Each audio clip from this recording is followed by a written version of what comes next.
record audio through USB mic, so we're on. Get my, So now I've got to find my way in. Get the phone on silent. Don't want to get fined this early in the. So we're tight in here today. So I've got to crawl. I've got to crawl. So I'm just going to.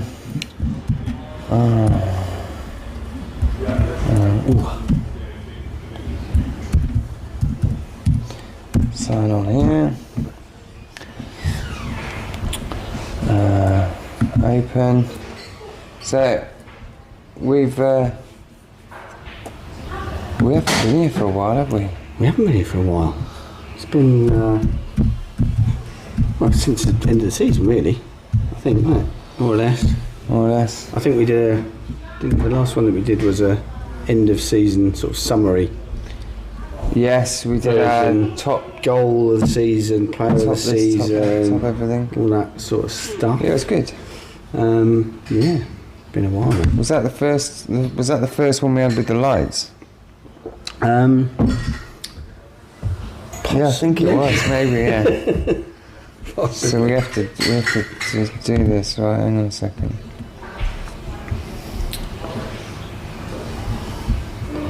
Right, okay.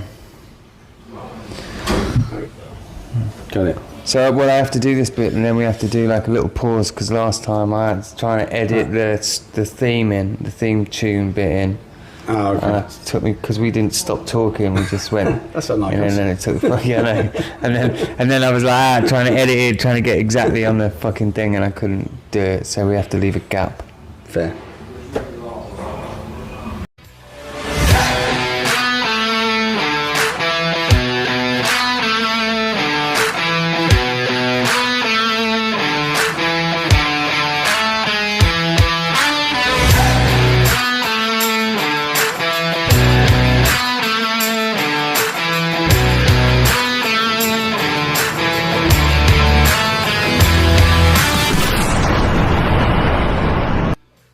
So, welcome back to the Amex Hour. We have been away all summer. Not really much happening. Club World Cup, bit of girls' football. Yeah. Didn't watch either of them. Some boring cricket and shit like that. Yeah. Don't bother watching. Cricket is shit. Even Freddie Flintoff played it for years, doesn't like cricket. Yeah, says it's fucking boring. Rubbish, mate. So back on the Guinness. Lovely. Cheers. Cheers, everyone. So we've got lots to talk about today. Specifically, we're going to go straight into transfer news before we go to what happened at the weekend. Because I just found out that Enciso is now off. Another transfer from Brighton. Enciso is gone to, have a wild guess. Our best customer, Chelsea. So that's it. So he's off to Chelsea, which is via Strasbourg, though, apparently. Via Strasbourg. That's the official line is he's going to get Strasbourg on loan. On loan, which is injured. Chelsea. Isn't he? He's injured. He's injured now. So yeah. Chelsea have now started buying injured players. Even our injured players, which is quite some move. Yeah. I mean, when it was Paul Barber that came up with the line, but he got. I think it was the fans forum. He got quizzed about it, and someone said, "Oh, have you got a special relationship with Chelsea?" And he came back quick as he just went. Of course I have. They're my best customer. Yeah, it's just quite funny. I think they're even renting parking spaces at the Amex. I think. Yeah. So I'm just going to tilt that up a little bit because we haven't done this for a while. So we've got. Well, they've sold their own car park, haven't they? They've sold their own car park to themselves for financial. I think reasons. Man United want to try doing something like that so they can afford Belabor next season. Still won't be able to afford him. Mind you, they've got rid of some players, haven't they, United, but still that was never going to happen. As soon as they said they'd approached for him, they were thinking 60 or 70 million, and it was never going to be anywhere close to that. No.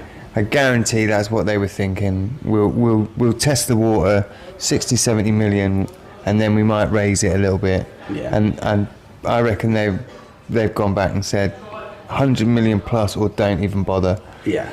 Well, I think basically the club have said we think he's better than Caicedo, or certainly has potential to be better than Caicedo. So why we sold it for 115 million? So why on earth would we sell? Why would you? For Exactly. less than that, it's Yeah, it's ridiculous. So that's not going to happen now. No, 100% not. There's no way. And also that there is another little benefit of that's not going to happen, because now United apparently are after Wharton from Palace. Please God. Yeah, I know. Let that happen. And I've heard rumours that there's a couple of teams on the lookout for Eze as well. Yeah, well, Spurs are quite interested. Potentially, but I think Spurs I think they'd be happy to spend the money that they would need to on Eze. So well, definitely they're going to lose a few. They could be in a bit of trouble this year, Palace. Hopefully. I saw a Palace fan in the. I saw a Palace fan in the shop. I was just passing him, and we was just. He had a Palace shirt on. I was mocking him slightly, but I think they got slightly done over by that situation. Not that I really care, but apparently it was Brighton that turned around and said, "We're not interested. We'll get there when we get there, and when we get there, we'll deserve to get there. We're not taking places off other teams." Yeah. So that was quite cool. I was quite. Although it wouldn't have felt quite right, would it? Sneaking through the back door into Europe. As funny as it was great. It was great. Another club doing it. Yeah. But not. I wouldn't have wanted to have done that. No, same. To be honest, we'll do it on our own merit when it definitely. Yeah. So there's that. So what else? What other? So João Pedro, he's gone to Chelsea as well and doing very well, might I add. Yeah. He was could have done with him at the weekend. Really. He's always going to do well. I think he's a good player. I still think it was a good deal for Brighton. Was it 60 million? So what's the replacement though? Doubled our money on him. Well, this is the question. That's my only concern. We've signed obviously the two Greek guys. Yeah. We've signed Simas and we've signed Kostoudas, Babis as he likes to be known. Yeah. Apparently, it's good because it's cheaper to print on the back of a shirt and easier to get a song about if he starts doing well. Kostoudas, I mean, how are you going to work that? So we signed them, but they're both teenagers. So and they haven't featured a lot in pre-season. No. As I said, they're all getting up to speed, getting used to the country. I get it. I think they played in the Premier League 2 game against West Brom actually at the weekend. They both played in that, but I don't think we'll see them like around the first team for maybe a couple of months. But that's got to be the succession plan, hasn't it? Because at the weekend we played Ruta as a 9. Yeah, which I didn't like. He's not really. He's a number 10, isn't he? So and Matt O'Reilly's number 10. So we played O'Reilly behind Ruta. They're both number 10s. O'Reilly maybe. I didn't. So I didn't like it. I've changed seats into an area where apparently, which I tell you what, it's fantastic. Where are you? Are you not in the east? No. So we're like south, right round the corner. So we're the first. So as you go in, you've got the whole corner of the south, that south end corner, and then obviously the away fans. Well, we're sort of around the far end of that corner. Okay. So we're close enough that if we're winning, we can give them shit. But we're far enough away that we can't really. It doesn't really bother you, but we've got a much better view. We've got loads of room there. It's like a little crafty corner. But apparently, it's the first season and the last season we'll ever be sat there because all the away is getting changed. So next season we're going to have new seats again. Yeah. I think for Kieran's sanity, we'll choose somewhere a bit further away from the away supporters. Joe was really good, to be honest, and I think it was we got eased in because Fulham aren't allowed his supporters anyway, and they were getting battered until Hertzler decided to randomly make 4 substitutions and completely change the run of the game. Because up until then, I didn't see him even get anywhere near anything that we were going to do.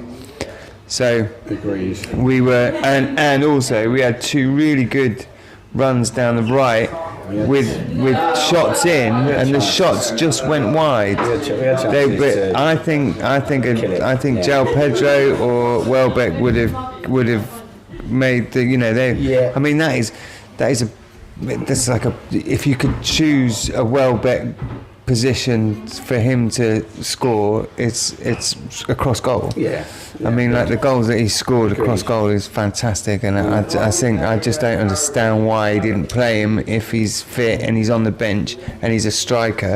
And we need a striker. He's had maybe a few little niggling injury issues in pre-season, so maybe he didn't want to risk him to start. But I just feel, Ruta, the same as when Pedro played up there, he drops deeper and he's more effective from deep. We won the penalty because Ruta was coming from a deep position, running into the box. That's where he's at his best. And I think O'Reilly's had a brilliant pre-season, but the game sort of bypassed him a little bit on Saturday. Well, a certain striker that left us, that has done really well abroad, and is quite a fan favourite. You think he might come back to bite us? Could come back, couldn't he? Yeah.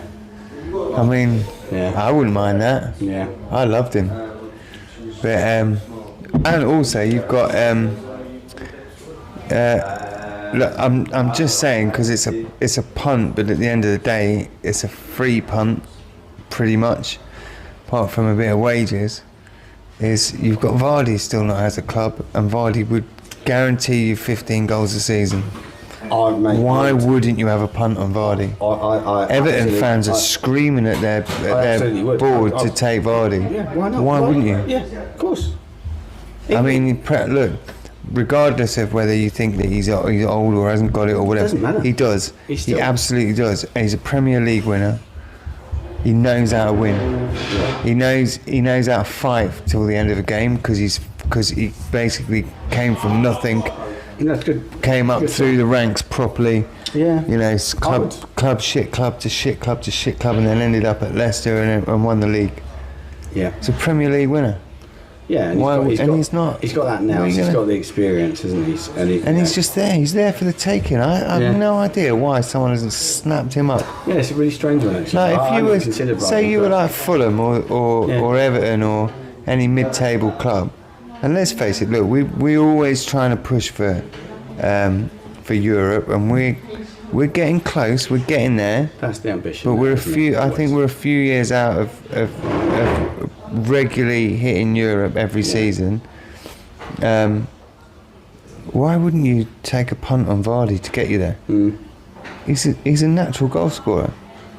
I think it's crazy that he's not even. Yeah, no, I agree with that. And he's a free agent, isn't he? He's a free agent. Yeah. So I just don't see why he wouldn't do that. I think that's the only sort of reinforcement that we might need between now and the end of January, end of August, when the transfer window shuts, is striking. And it seems weird. It seems weird saying that when we've signed 2 strikers. Yeah, but we've got 2 quid. Okay, but we've got 2 teenagers. We've got 2 young strikers ready to start working their way in. Yeah. Like, again, I'm going to say again, why wouldn't you have someone like you've got Vardy and Welbeck bringing them up, learning off them 2? I know. Fucking hell. Yeah.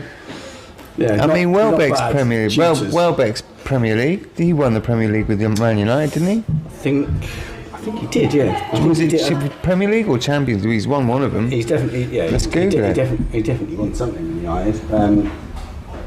But he's played at the top level, hasn't he? Welbeck's played at the top level for a long time. You don't get to play for United. You don't get to play for Arsenal if you're not a good player. And I think Welbeck's arguably played the best football of his career with Brighton in the last few seasons. So yeah, there you go. So Danny Welbeck's major senior team trophies include 1 Champions League, 1 FIFA World Cup, 3 Premier League titles. So he did. There you go.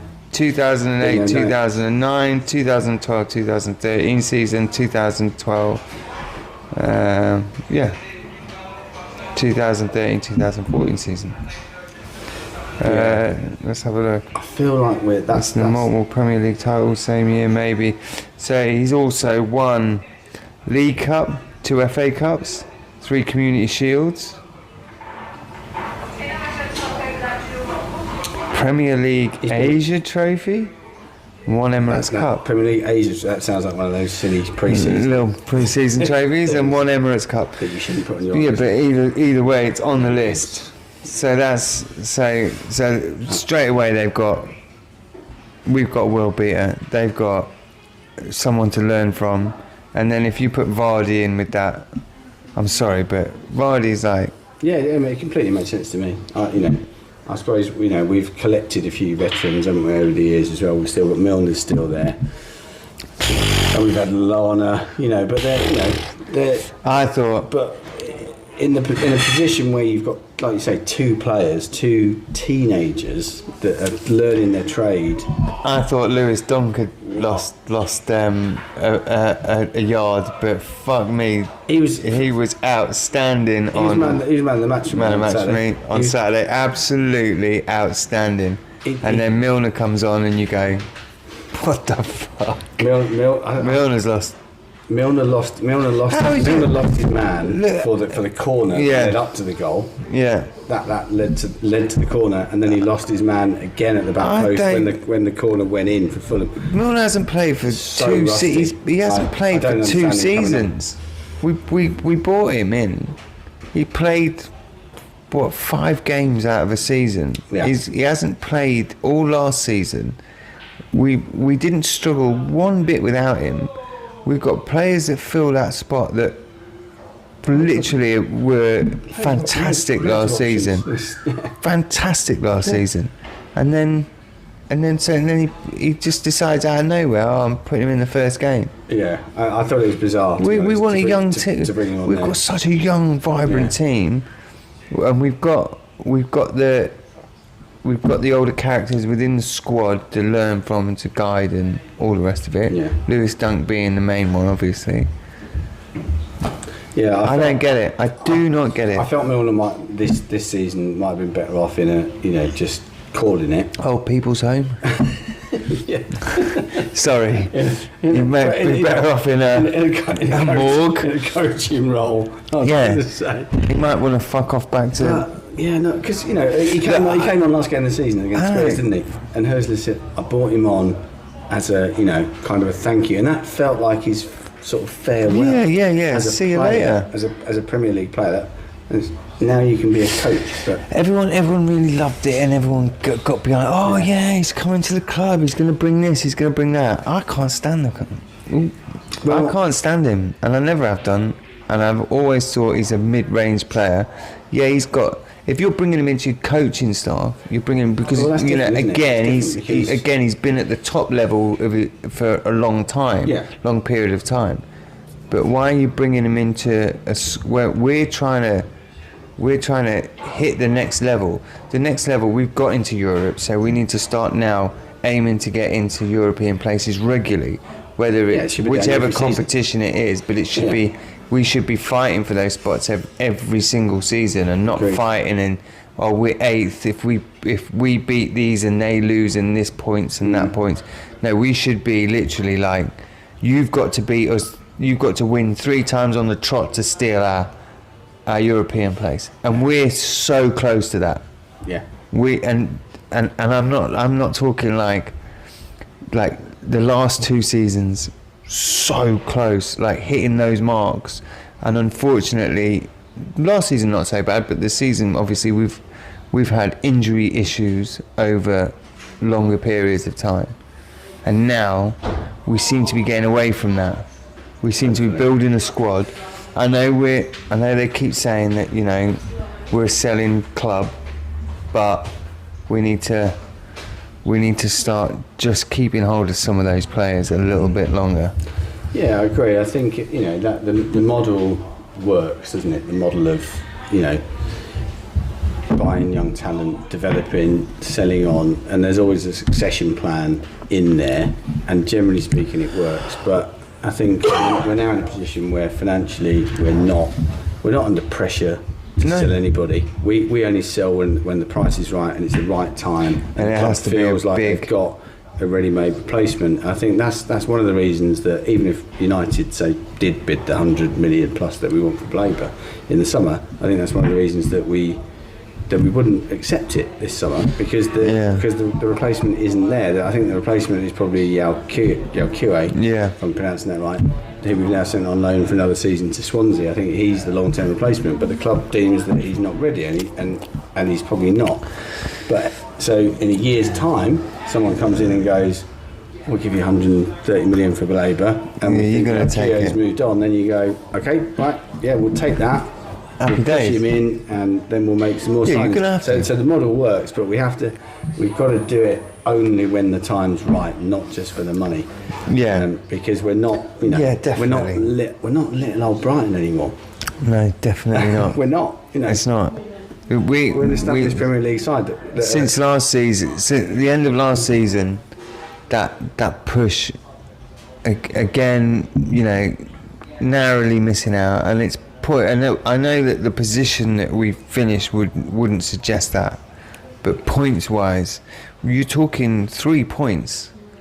It's like one game between not being and being, and you're only talking 5 points from being in Europa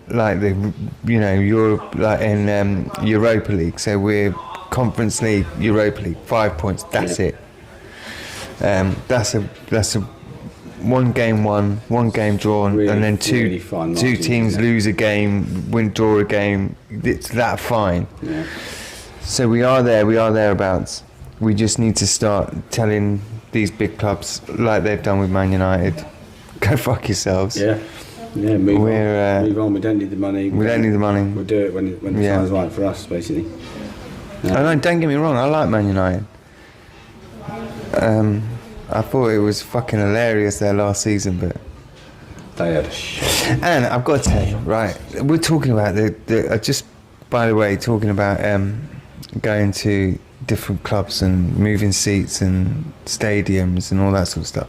So first game of the season, West Brom versus Blackburn, and I thought, well, I'm going up there. My daughter's up there with my her grandparents. I'm going to go up and pick her up. Yeah. So I said to the boys, why don't we book tickets and we'll go to the opener? So we went to the Hawthorns, right? Mate, I'm really disappointed. Yeah. Sorry for any Baggies fans that are watching this, but apart from the game, which obviously I love, and the chants, and there's songs I used to sing when I was young, and they're still singing them now, and it's fantastic, and I love that. And when the goal went in, and everyone boing, it literally just went around the stadium. It was fantastic for my kids to be there. But what I've got to say is that the pub outside, which was called the Hawthorn pub, is now a fucking Greg's. Oh. They've got two shitty little caravan looking like trailer bars outside. You go inside and they haven't changed any of the infrastructure inside. Like it needs updating so much. You've got basically, we were in the Brummy end, which is the kind of like, the noisy sort of north stand sort of end. So we're in there, and you've got like two little kiosks, and I mean like enough to fit like maybe 3 people in, trying to serve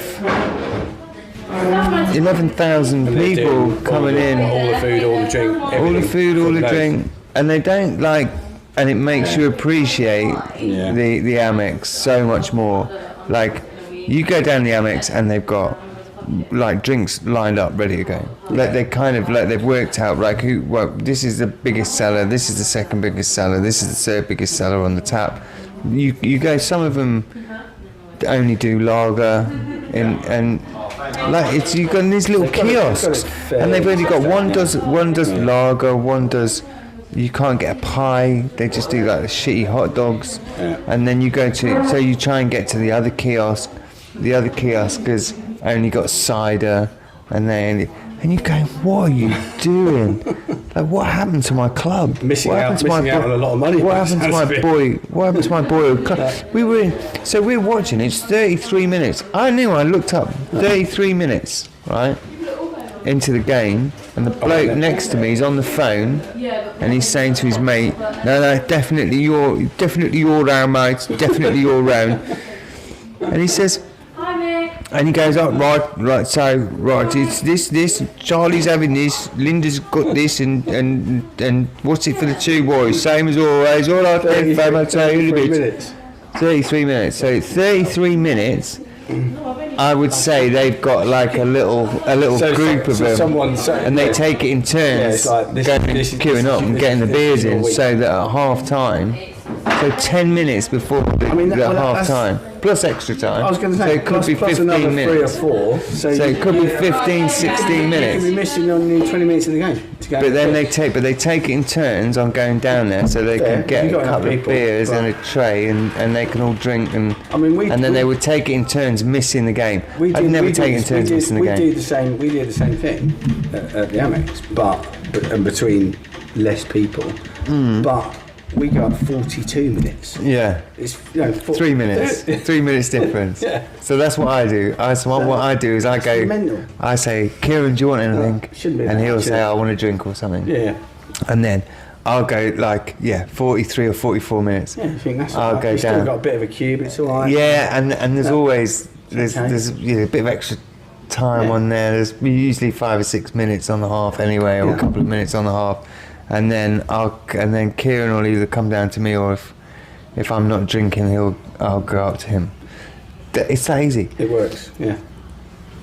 33 minutes. Yeah, that's crazy. That's and the club itself, and then the shop says it's open. So I googled it on purpose because I wanted to go in, because Kieran's got this thing that like everywhere we go on holiday, we go somewhere, anything that's like an occasion or something where it's like special to him, he buys a cap.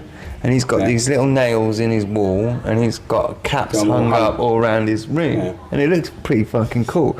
Even the first printed Amex out of cap that I did, he's got that hung up as well. Nice. Right? So I purposefully googled what time the shop closes, and it says 5 o'clock on a Saturday, shuts at 5. So then I googled give you a lot of time to get out stadium. So I googled stadium shop. Yeah. And again it said 5 o'clock. So I said, right, that's fine. We'll run out. We'll get round there. So we left 5 minutes early before. So we left before and plus extra time. Yeah. And we went round to the shop. Already shut. And I said to the guys, what? And they go, they normally shut about 4:15. And I said, well, why does it say 5 o'clock then? Why did you do that? Why does it say 5 o'clock? And he went, well. So they don't want to make any money in. So it's open on the days that they don't have matches. Apparently, this is what they were saying to me. On the days that they don't have matches, it's open till 5. But on the days they have matches, they normally shut about 3:30. Just close, yeah. Because you want to get home for your tea, don't you? Yeah. So, And you think to yourself, and I thought to myself, what the fuck has happened to my boy? Look, I'm getting there. I'm almost a Brighton fan. I'm so close. You're so far in now. I'm so far in. It'd be difficult. I'm almost a Brighton fan. To drag you out, I think. Yeah, but I was so disappointed. So disappointed.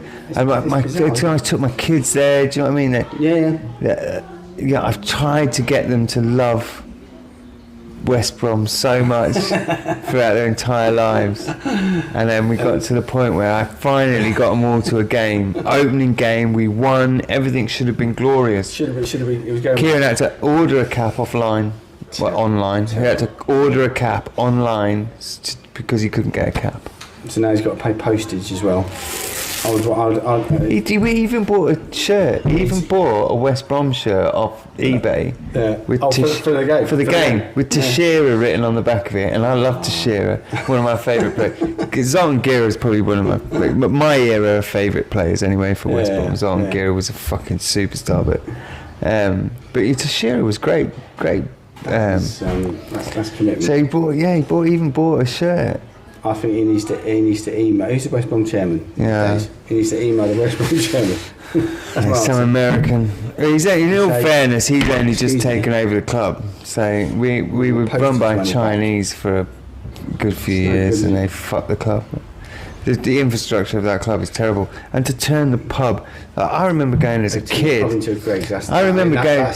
It's literally you've got the stadium there, and then you've got your stadium there. You've got a road, and then you've got a pub with a massive car park, and obviously you couldn't park in the car park.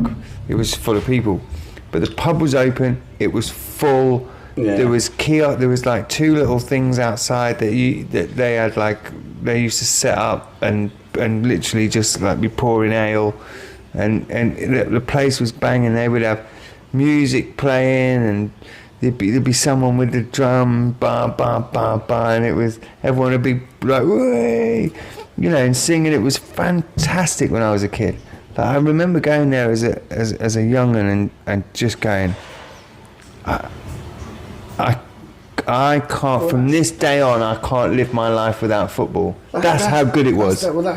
And now it's a Greg's. Places like that are the lifeblood of your football days, aren't they? They're like that. They're so much a part of the experience. And now you've got people ordering fucking cheese rolls and disappointed pasties and shit. Breakfast slices. Like, fuck off. Breakfast slices and a Costa. Go fuck yourself. Stop that shit. Cold pizza that's meant to be warm on the hot plate. I mean, that is the only thing that I don't like about now is that because they outsource the food, even at the Amex. This hot dog thing and this fucking. Where we were. I know it's Sodexo, isn't it? Yeah, but where we were in the East Stand, if you go up and then down and you're kind of like into the north thing, they have got that like piglets thing. Oh yeah. They should just do that on all of them. Why don't they do that on all of them? Everywhere. So you got one place to go for your food. That's great. Yeah. Proper sausage rolls, proper pies, proper food.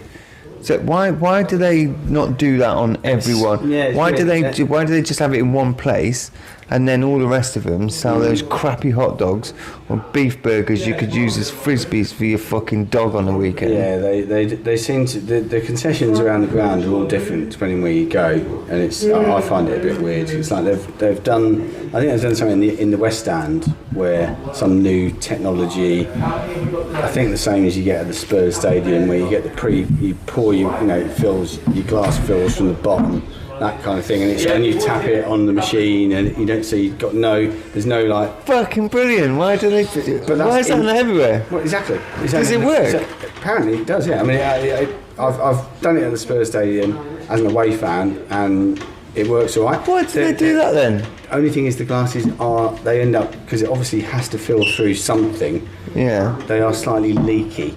So if everyone's doing that, you end up with... After I've had a few drinks, I'm slightly leaky as well. I'm getting close to 50 now. I'm quite leaky as well, so I wouldn't mind that. It's a bit of an ice rink after a while, but all adds to the fun. Walking around, from the toilet to the bar. The more you use those things, the more the technology will grow, the better it'll be. I think it's great, and so they've got it in the West. So it's pour your own pie. Yeah, it hasn't made its way to the East Stand yet. It's still QR, and still loads of kids that have never been trained to do anything. They've just turned up on the day. Yeah, I don't mind them. What do I do?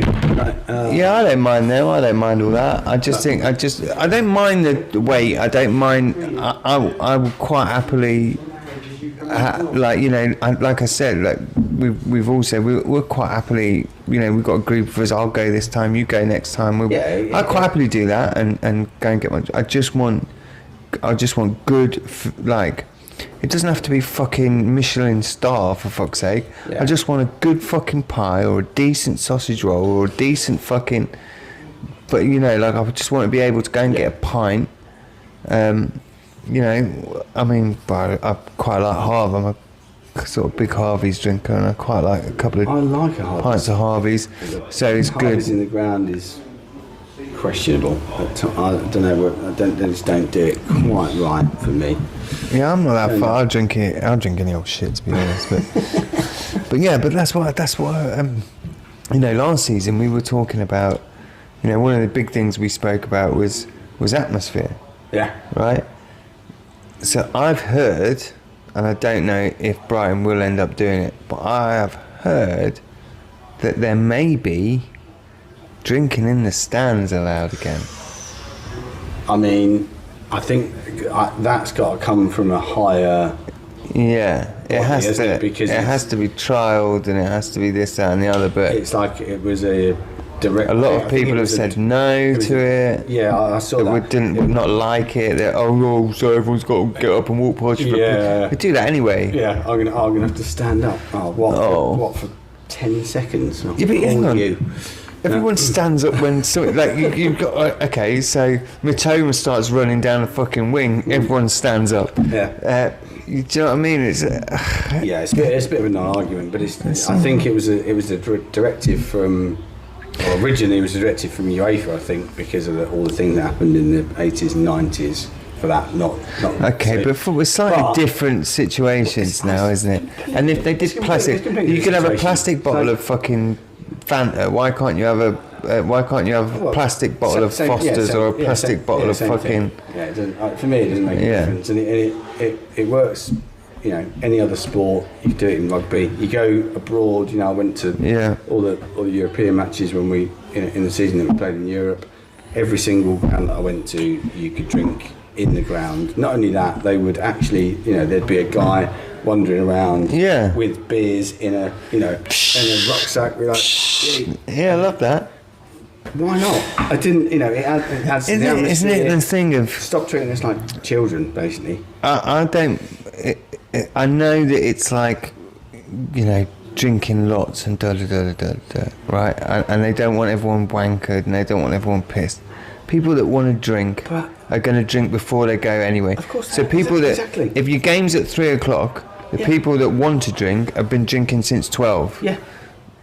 They ain't going to change. No. Whether you then introduce. The only thing is that them already drunk then coming in. But you get more drunk because you quickly buy 2 or 3 pints and down them. Yeah.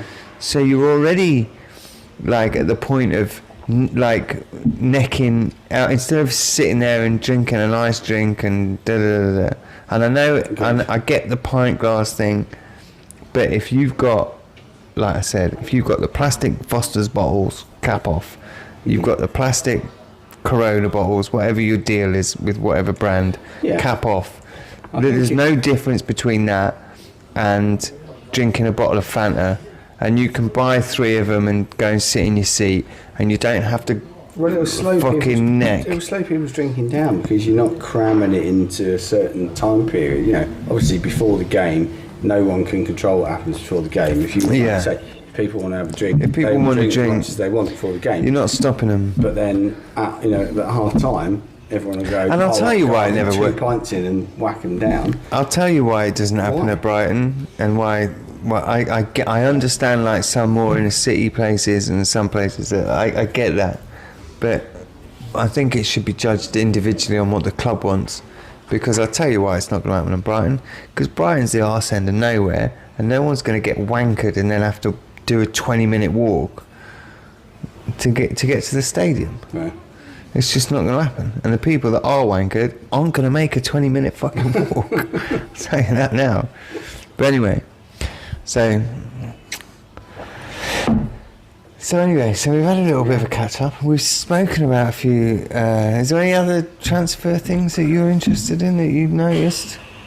Nothing transfer-wise. I'll tell you. Well, did you see this week? The first professional Sikh manager was appointed. Morecambe. No. Ashvir Singh Yohal. The first ever Sikh manager in professional football was appointed as Morecambe manager. They've been taken over because they had lots of financial difficulties. Yeah. And by an Indian company owners. That was literally. It was like they were literally the day. Like that day, it was within the hour, wasn't it? Or something. That was so close to it just not being a football club anymore. Them going out of existence, and they got taken over by some Indian businessmen, but they've appointed the first ever Sikh manager. So And I believe that there's going to be another announcement this week. They're going to announce the new assistant head coach, who a guy called Arsedeep Inner.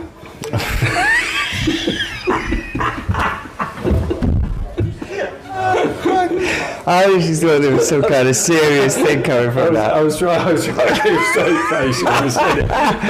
I thought there was something really serious going to come from that. No, it's just a very cheap joke. It's good, Jay.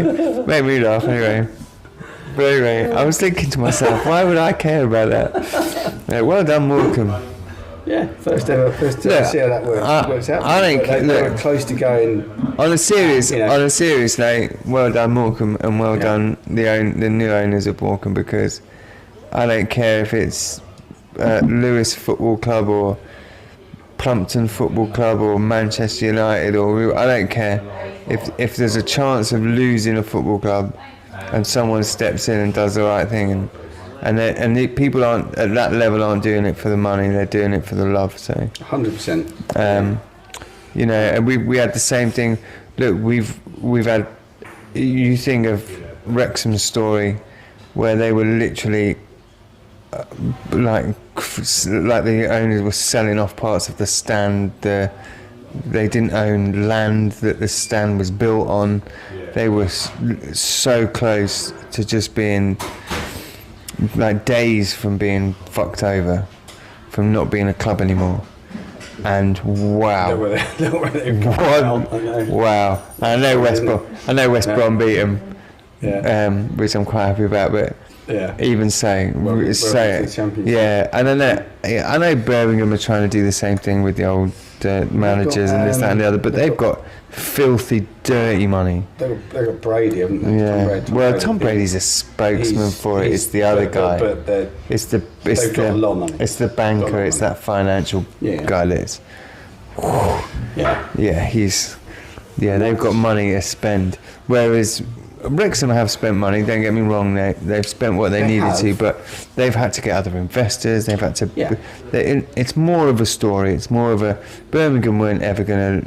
They weren't going nowhere. They were still a club, but Wrexham have invested really wisely. They've done really well with the documentary. They've made revenue. It's such a fantastic story. Imagine if they get into the Premier League. It's like, imagine if they. It will happen. Yeah, it will happen. But I mean, this season. I mean, imagine if they got into the Premier League this season. I think this season is going to be a bit of a. They've said that they're rough ride for them. I think they're going to have a reality check about. The Championship's a tough league. Championship's the toughest league. Already. Look, there's not. The English aren't the only people that say it. There's a lot of foreign people that say that the championship itself is one of the toughest leagues in Europe. It's really incredibly tough.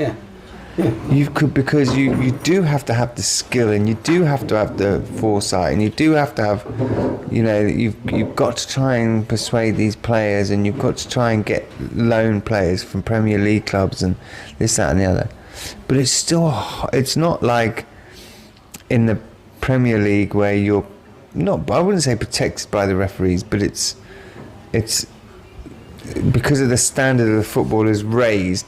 You're still in that middle area in the Championship where you're quite likely to get someone slide in and take your fucking legs and smack you in the shoulder and battle you for the ball, and it's a bit rough. But at the same time, you've still got to have that skill. Your management has still got to be good. Your backroom staff has still got to be good. Because otherwise you're never going to stick it out, and everybody in the Championship, every single club, regardless of where you are in that league, when you start that season, every season, your aim is to get into the Premier League. End of story. So the battles that go on in that is, I think they're going to have a reality check. To be honest, how tight it is. It was last season, wasn't it? Between 5th place and 14th in the Championship, there was not a lot at one point most of the season. At one point between 4th and 17th, there was 5 points. That's it. So in between 4th and 17th. I think that's no, well, I mean, we were kind of like midway through. It was kind of like midway through the season, just after Christmas, but 4th and 17th place. Yeah. So there was 5 points in it. You could go on a bad run, and you could be thinking you get relegated. There was 3. Or you could go on a good run. There was 3 teams. You're in the There playoffs. was 3 teams in the middle. There was 3 teams in the middle that were on the same points, but within goal difference. Yeah. That's how close and it was. I love that. That's. I'd like it'd be ideally every division. And you can quote me on that, motherfuckers. Google it. That competitive. Don't Google it. Even if you do Google it, I'm probably wrong. Actually, I just made it up. I just made it up to make it sound good because West Brom were in the league. It But was maybe 7 points. maybe 7 or 8 or 9 or 12. But it's 17. There's probably 20 points between. I don't know. But it's great that you've got a league that's competitive, and the Premier League was a little bit more like that last season, because that in that sort of middle bracket, obviously you got Liverpool running away with it at the top, and a few teams at the bottom. Actually, that were. I hate Liverpool. I do hate Liverpool. Southampton is what I'm talking about. I do dislike Liverpool and Scousers and all that. I've never mentioned it before. But I do dislike them. But it doesn't take away from like having a bit of class. And I'm sorry, and it is, and regardless of being Palace or not Palace, the Jota thing and the fans that wouldn't even sit through a bit of like a minute's fucking silence or whatever it was in the whatever minute they did for him. I don't know. I haven't watched the game, but the articles just came flooding in on my phone, and then I've seen lots of other. So I've even seen footballers commenting on it. Mate, I don't know, as a club, but as supporters, you should be ashamed of yourselves. Yeah, it's not. It's like, grow up. Like, I know you, like, even if it was, even if it's, even if it was Chelsea or if it was another club, it doesn't matter who it is. You're not doing that silence. You're not giving that respect for the club. Respect. It's for that young man that's lost his life, and way too early. And it doesn't matter who he plays for. It's to do with him, his family, his kid. The guy got, everyone's and I thought that people very well versed in if what you happened, are, and that and he got married a week before. He's got young kids. It's doesn't matter who he plays for. You surely. I've joked. That. Obviously, he's a Liverpool player, so within the family, within friends, I've joked about it. But in that moment, in a stadium. Respecting, someone's memory. If you were involved in that, you need to grow the fuck up. Yeah, okay. Because to be honest, I wouldn't care if it was. I wouldn't care if it was a Palace player. No, I mean same. Look at this out. I'm not even gonna write. Yeah, it's because you lot are noisy bastards. It's because you lot are noisy bastards. So we've got to close ourselves off from you. He's changed his mind now. He's no, we don't want any. We can hear the noise, but it's just dulled slightly. Yeah, good for you. Not bad. Right, well, on that note, we'll take a pause. I'm going to go and get around in. Get another Guinness. And then we'll come back. And I need a wee because I can't even last. You're old. Because I'm an old bastard. Can't even last a podcast for an hour without having a wee. Yeah. So and then what are we going to talk about after when we come back? I think we should look ahead to Sunday to Everton. Everton away. I think that's probably the first place to start. Right, let's go and get a drink and then we'll do Everton away. If I can get out, that is, John. If I can get out. Jeez, I have to get on the knees. It's getting very awkward, this. Christ.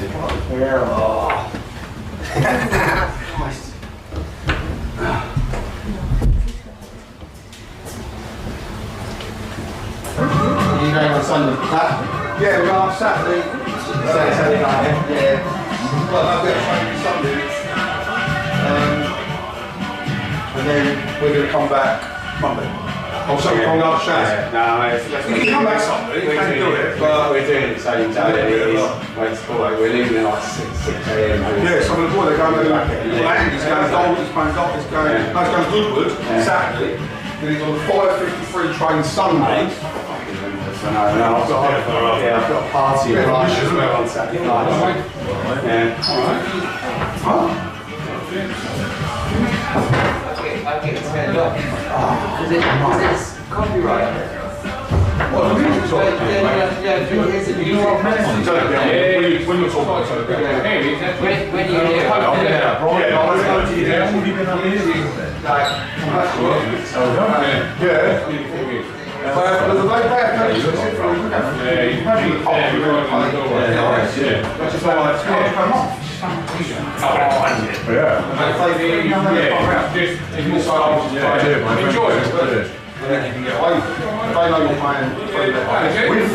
with this BGM, that's done via a company.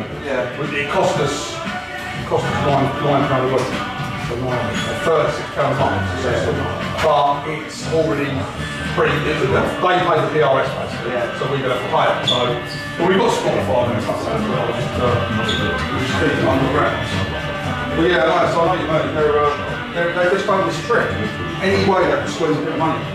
well, as soon as you go, if it's separate onto YouTube, then here's the YouTube, here's the background. Yeah, and you're going to play that song. Right. You can try and cut it out. There's nothing you can do about it. That's what I do about it. So I do apologise, it goes off, but...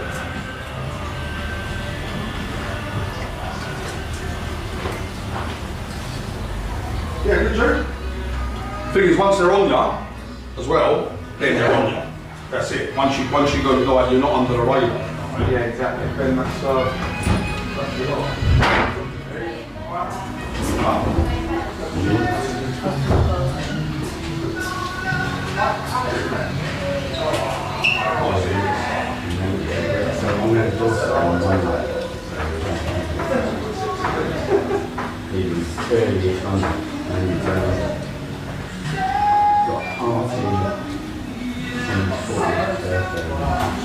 Saturday night.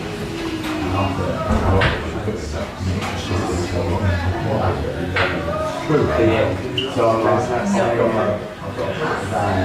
tomorrow, Saturday, I'm wearing some wig. I couldn't sit on, well, originally I was going to miss it because we were meant to be going, so we were meant to be leaving on Saturday, and when the pictures came out, I was like, by the time she got round to booking, she went, oh, it's only available for the 25th. I was like, I'll have a bit of that. So,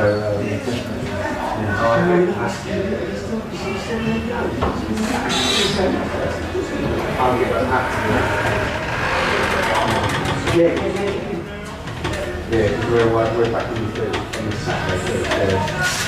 After that, we're not really away. I think it's only, we're on the 25th of September to the 29th, we're away. Cheryl wanted to go to... That's it, there's nothing else going on. Cheryl wanted to go to Isle of Wight.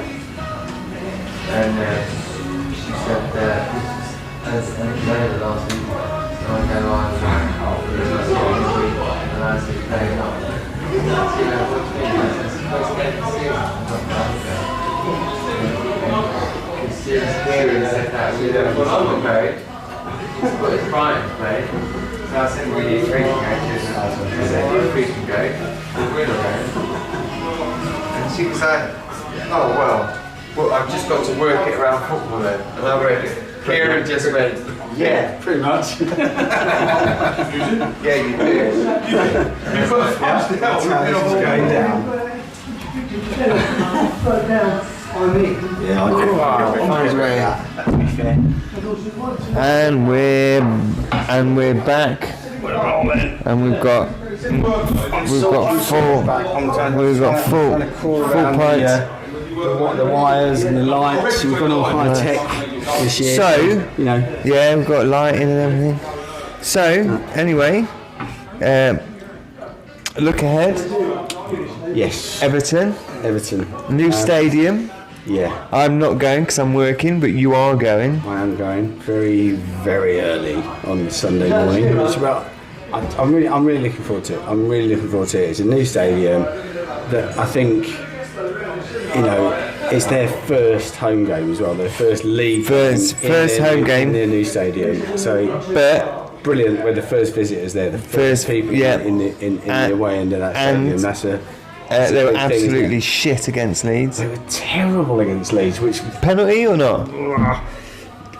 Not for me. I don't think so. Moyes will obviously argue it until apparently the linesman who was the one that said no to that is the second VAR something at the weekend.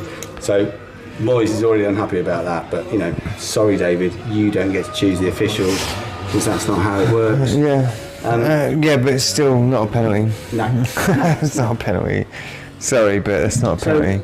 I mean, apart from chopping his arms off, what's he supposed to do? Well, exactly. There's no way. There's no way for me. So I thought Everton were poor. I think they're going to struggle this season, to be honest. But Sunday's a banana skin game because it's their first game of the season. Because new stadium. So up for it. No, but I don't know. We've got to sort of manage. I don't know. I think the that occasion. like Highbury, when there was a lot of. There was time needed when Arsenal left Highbury. There was time needed when it takes a while to settle. when West Ham left. Yeah, for sure. What's it, Park? Upton Park. Park. Yeah. There was Spurs, another one. So there was. It was very hit and miss, and it takes a bit of time to get it was the same atmosphere back. Same when we moved stadium. And it does take time because everyone's finding their feet, and you're not used to it, so the atmosphere can suffer. But I just think there'll be a lot of noise on Sunday, and but I think Everton players will feel the pressure. I think they'll feel the pressure. Yeah. And so long as what's the Super Six this week? As long as we don't.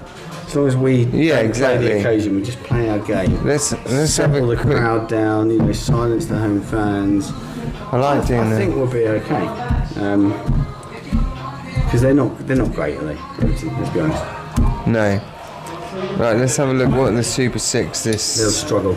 This this week. I'm looking forward to seeing Kieran Dewsbury Hall in an Everton shirt as well, by the way. Because apparently he was too good for us.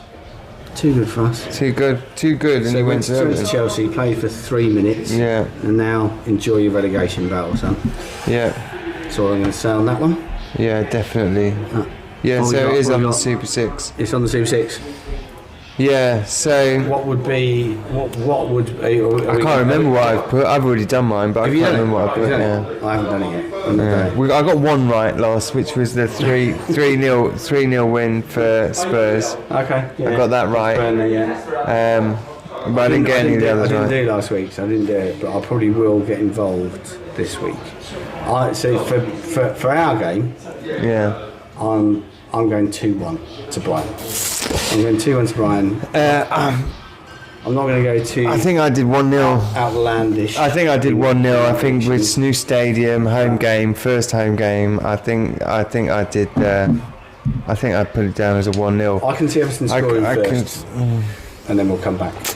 I don't know. I think. Yeah.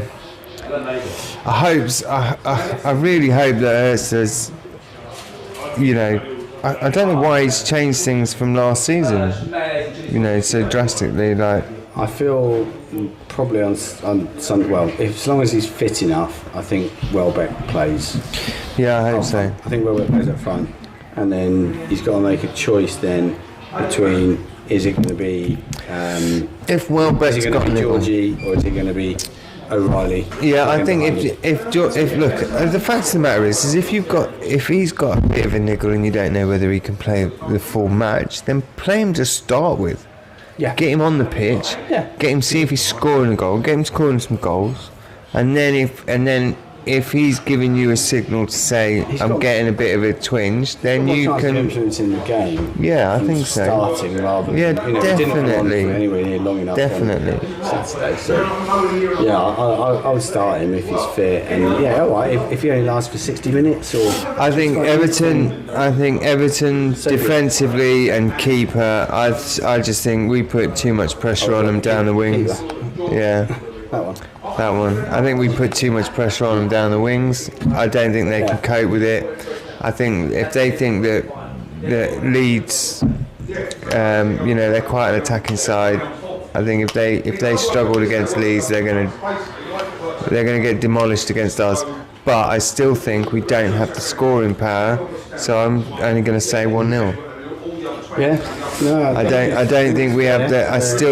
Although we've got the attacking power, I just don't think we've got that one man up front yet. No, we've got We'll get there. And we've got the approach play to create chances, but still got to have someone finishing those off. For me, it's Welbeck.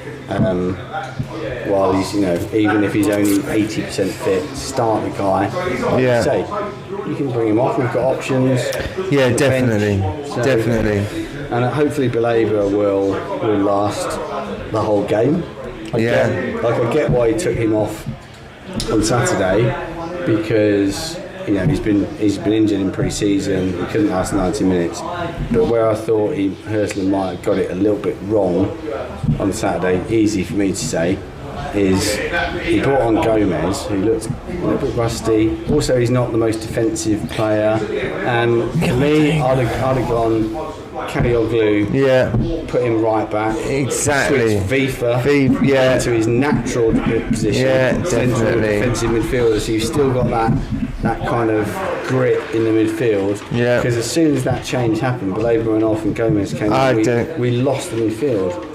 And we're inviting him on, really. I just can't look. I'm sorry, but in his time, in his heyday, whatever, I just can't get behind Milner. I'm sorry, I just can't. I don't think it was a. No, I don't see you bring someone in at the time to he's on a free and this, that, and the other, and it's great, and he can. But I don't want players that are running out there, they're running down the clock. You fuck off somewhere else. He made 2 mistakes, which. Yeah, but he hasn't been fit. It wasn't the only one. Yeah, I'm not fussed about mistakes, but all players make mistakes. Goalkeepers make mistakes. But it's being switched on, isn't it? And he lost his man on the far post corner in the 96th minute. You're like, well, that's an important thing there. He's only just come on the pitch. Yeah, but it's not just that. Like, why are you putting on a player? He's been injured. Like, he came in. He's not had much time. He's been injured for 2. Like, he's literally been injured for 2 seasons. Yeah. And then you put him on in the first. Yeah, you can't expect him to be up to speed. I thought it was a mistake bringing him on. I thought that was, I just think it's a mistake. I just think, I don't see his place in the club. I just think that we're past. Not when we have so many options. Yeah, but we're past that. Okay, 5 years ago, to get someone like that, fantastic. Yeah. Lallana. But where? When Lallana came, what an absolute touch that was to get someone like that into the club. Absolutely fantastic. Played his part in it. But at the end of the day, he wasn't in the final points of his career. He was towards the end of his career. I'm sorry, but Milner's, for me, we're past being that club now. We don't need a Milner. We don't need a Lallana anymore. I'm saying Welbeck's probably only got 1, maybe 2 more seasons. Dunk's probably only got 1, maybe 2 more seasons. We've got to start retaining that winning, that we're not that club now. We've moved on now. We might be 1 step, but it is 1 step, and then next season another step and another step, and I think within maybe not this season, not next season, but maybe the season after that, we should be fighting in those not fighting for them, fighting within those European places every season. With the way the club's progressing, Yeah. that's got to be your aim, man. And I'm sorry, Milner don't feel that for me. No, I agree. And I think that's going to cause problems if he comes on against Everton, because I just don't. I think that it's quite slow. Great as coaching staff, like amazing. It would be amazing to have him as coaching staff, and to have someone like that knows the game, that's won what he's won, that's done what he's done. Yeah, but not in the squad. I don't think. Or certainly not playing anywhere near regularly. I just think it was a wrong time to throw him into a game. You know, if we'd have sort of finished the game off, if we'd have got the second goal on Saturday, and then you go, right, just go and be a nuisance. Just go and disrupt the play. Just use your nous, basically. A player that's won a lot and been around for a while. That makes sense. At 1-0, when it's really finely balanced, you don't want to change too much. And I feel like push him into the centre. Push him into the centre. Comfortable. Yeah, push him into the centre. Sat back slightly. Can ping it. You've got him and Dunk seem to play well off each other. They seem to work well together. Yeah. Dunk can definitely ping a pass, which is one thing I didn't see him do. I didn't really see him do on against Fulham, which I would have liked. There's much of that. No, I agree. But there was a statistic where it was. There was only like 3 players that had over a certain amount of challenges. It was the winning duels. Yeah, it was like there were 3 out. Out of the whole Premier League weekend, and Dunk was 100%, 7 out of 7. Bosh. Yeah. And the nearest to that was, I think, 5. I thought he was 3. I just thought he was brilliant. Yeah, I thought he was really good. He's an absolute I don't think he can. I think they're going to have to manage his time massively. Yeah. I don't think he can play that week in, week out. But if you're going to play him, if you're going to play that, and I'm sorry, right, but Fulham supporters, it's not. I know it was a 1-1, but you were fucking lucky to get a 1-1. I was sat. So I got the train back from Brighton, and I was sat, and a Fulham fan. I didn't know he was a Fulham fan at first, but I kind of get it. So he came and sat next to me. Yeah. And then I sort of, he got the programme out, and I said, I said, "Did you enjoy the game, mate?" And he said, "Yeah." He said, "I thought we were the better side." I was just like. What's the sun in your eyes, mate, for the whole game? I'm going to point this out to someone actually, because I'm going to say this, but now I've got my new seats, I'm not happy with this one little bit, because, and if it's you, write in the comments, there's some cocky little twat at 93 minutes, as I was saying to Kieran, look, the game's pretty much done. Let's get going, because your mum's picking us up. You know she don't like waiting. And Kieran said, "That's first game, Dad. First game back. Just wait. And as we were saying that, some young lad who was obviously been giving the away supporters some shit. As he was walking out, he was giving it the finger, and he was going like this to him, "Hey, fuck off, hey," like this, "Wee." And as he walked out, and I caught him out his eye, and I watched him walk up the steps as he went to leave to get the bus early or whatever, going like this, "Wee, fuck off, wee." Fucking giving it all game. And I thought, oh, you twat. Yeah. Oh, I just thought, and literally he must have walked out, not even out the stadium, but literally walked he's on the concourse. And they got the corner, and I was thinking, and I blame you, whoever you are out there. I blame you. I don't blame him. I blame my son, Joe, because as soon as they got that corner, he turned around to me and he went, "We'll see how good this new set piece coach is now, won't we?" 30 seconds later, it's in the back of the fucking net. I was, Set piece coaches. Fucking Americans. Fucking Arsenal. What is it? Just mark someone. Go on, guys. Okay. Who's this?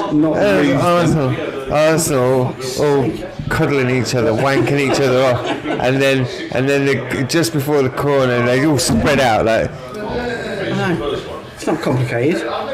Just you pick a man, stay with them. Don't mark. What's marked zonally? What's that? You might as well go to fucking Tesco's. If we all stand in the corner. Marking, fuck off. Corner's being taken, they all run off. They're all like stood there. That's what it's going to come to. They're all going to be stood there doing a TikTok dance, and then the corner taker's with his arm up is going to like bring his arm down to take the corner, and then all of a sudden they're all going to disperse, ready for. That's basically where we're going to go. That's where we're going to go with this. That's where we're going to go with this. I'm telling you. It's ridiculous. Yeah. But yeah, I don't get it. Well, apparently we've now got a set piece coach there. So last year we had 2 set piece. There was one for defensive set pieces, and there was one for attacking set pieces. Right? No. So this year the club have obviously gone. Oh, we don't need to do that. So we've got this guy. I think he came from Anderlecht, I think, who apparently have got good record with set pieces. But he does both. I don't want set piece coaches, and I don't want players that earn enough money to play football. I want players. I was going to apply for it. I want players that need to own a pub and a fish and chip shop just to get through the month, right? And I don't want set piece coaches. I want a bloke. £250 a year. I want a manager smoking a rollie at the side of the. You marking. Yeah, and I want 2 blokes with mustaches to do match of the day, and that's what I want. Basically, what Johnny's saying is he would like it to be 1972. No, it's 72. I want it to be 1980 again, but without the violence. I want the same chants and the song singing but just not the violence bit.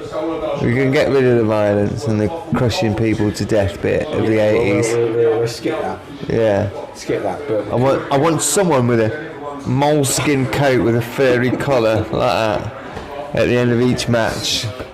And we want John Watson with a northern accent. Back. With a northern accent. I thought our bloody team did great. I thought they were great. I thought they were absolutely fantastic. I thought that second goal, how that referee didn't give a penalty. How that referee did not give a penalty. They should be ashamed of himself.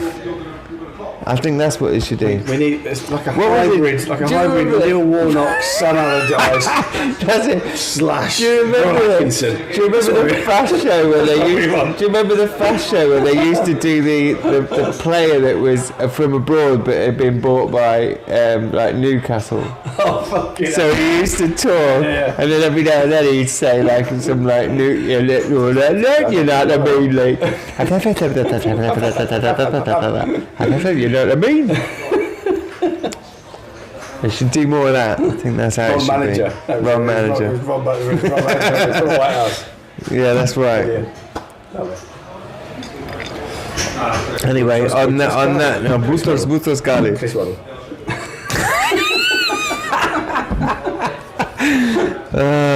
That's it. I'm getting that old. I'm going to say phrases like. They won't do comedy like they used to. I tell you, they don't make them like that. That's how old I am now. That's what I'm saying. I watched. You know what I started watching the other day, which I haven't watched for ages. Black Books. Have you seen that? Fucking. Yeah, I did. The same bloke that he was. I can't remember his name, but he was the same one that wrote Father Ted. Oh, okay. And he wrote Black Books. Yeah. And I was watching, and the episode was the woman in it has tried to get on this like health thing with her friend, and but she's, because they normally just drink and smoke fags, and she's tried to get on this health kick with this friend of hers, and like, but right at the end, she just gives in. She fails, and she comes in. She's got a bottle of wine and a glass, and she's pissed. She's proper pissed. And they're saying, "What happened to your thing?" And she went, "She won't let me eat peas. I mean, what's wrong with fucking peas?" And she's like, it's just, I was watching that episode, and it's just fucking hilarious. She's going, "Hello to the sun," and because she's like full of nicotine and tar and alcohol, the woman next goes, "Hello to the sun," and she goes, "Hello." It's great. It's really funny. Yeah, but anyway, that's the year I want. I want that back. When you and your Gen something, whatever it is, Generation X. Whatever you're called now. What are they called? What are we? Well, I'm Gen X, Gen Z, Gen Z millennial fuckwits. Piss off. Let us old fuckers get drunk. Yes. And in the stands. Every week. And bring back John Watson. And yeah. Immediately. And Roy Atkinson. Yeah. By the way. Yeah. Not Ron Atkinson.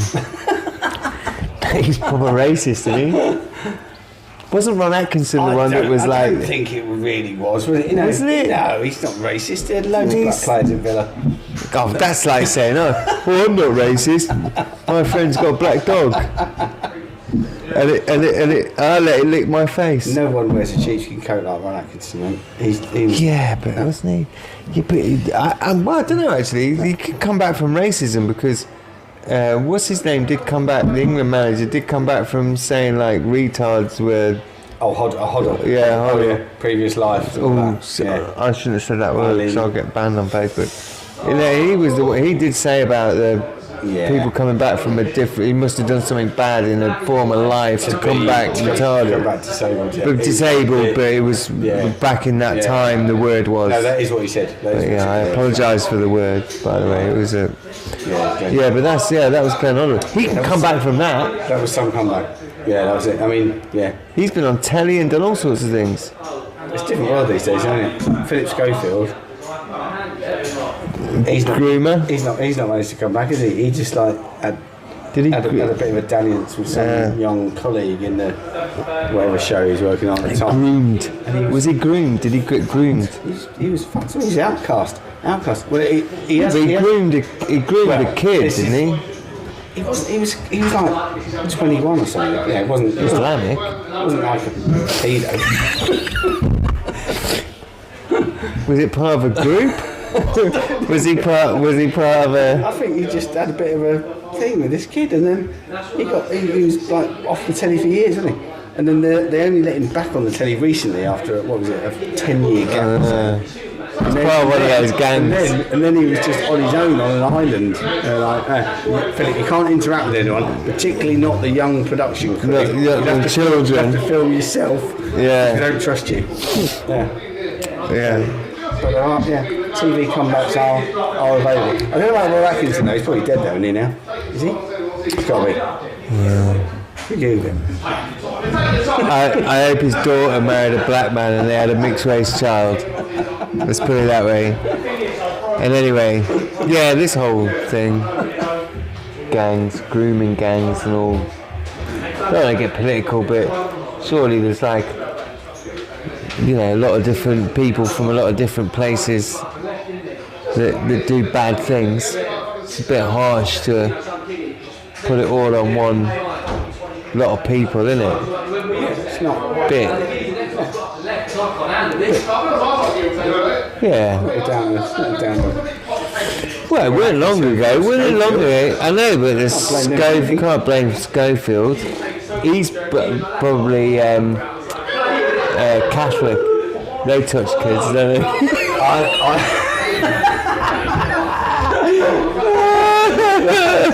That might have happened. Allegedly, could happen. Yeah. No, it did definitely did happen. That bloke that was in charge of the Catholic Church, he came out and said that he didn't cover it up, but he didn't say, and he got fired, and He didn't say that it had happened, even though he knew it had happened, but he didn't cover it up, but he still had to resign. That wasn't that long ago, that was only last year or the year before. It makes me wonder. I can't remember who he was. It makes me wonder now what Philip Schofield was doing to Gordon the Gopher all that time. I know, and they're worried about us drinking in the stands.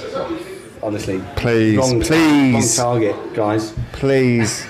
When you've got Gordon the Gopher getting fingered, and you're worried about us Having a beer. in We stand. the East Stand. Piss every 10 minutes anyway. Doesn't Yeah. ever drink water. Exactly. He's got to have 10 a lady soon.